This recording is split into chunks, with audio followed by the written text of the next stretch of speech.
मैं तेजस्वी आज आप सभी के समक्ष ये कहानी प्रस्तुत करने जा रही हूँ। इसका शीर्षक है आखिरी पन्ना।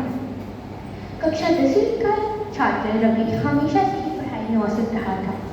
उसके माता पिता एक मेहनती किसान थे और चाहते थे रवि भी कुछ बड़ा करे, लेकिन रवि के मन में पढ़ाई के लिए डर था। वह जब भी किताब खोलता तो मानो उसे शब्द ढूंढते दिखने लगे। पढ़ाई परीक्षा सिर पर थी।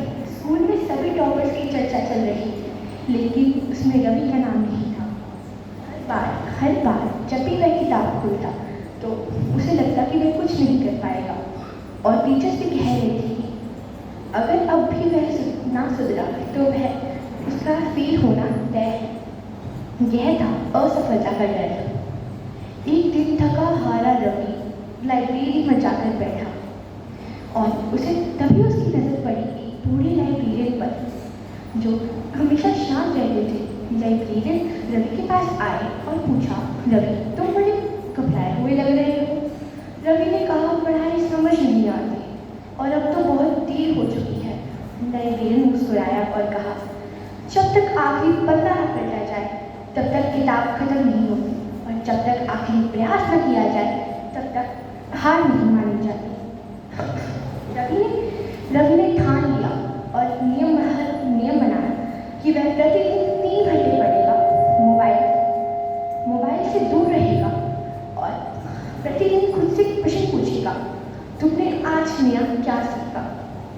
शुरुआत के दिनों में मुश्किल हुई, लेकिन धीरे धीरे उसे समझ आने लगा कि दिक्कत उसकी मेहनत में नहीं बल्कि उसकी निरंतरता में है।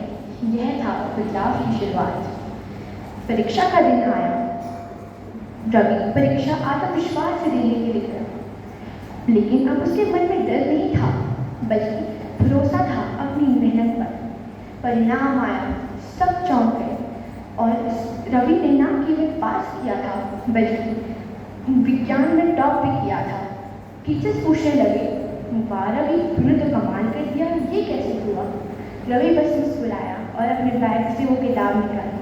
उसके आखिरी पन्ने पर लिखा था, किसी भी मंजिल तक पहुंचना हो तो केवल 2 चीजें जरूरी है, खुद पर विश्वास और हर रोज का एक छोटा कदम। इस कहानी से हमें सफलता मिली है और सफलता कोई अंत नहीं बल्कि एक शुरुआत है।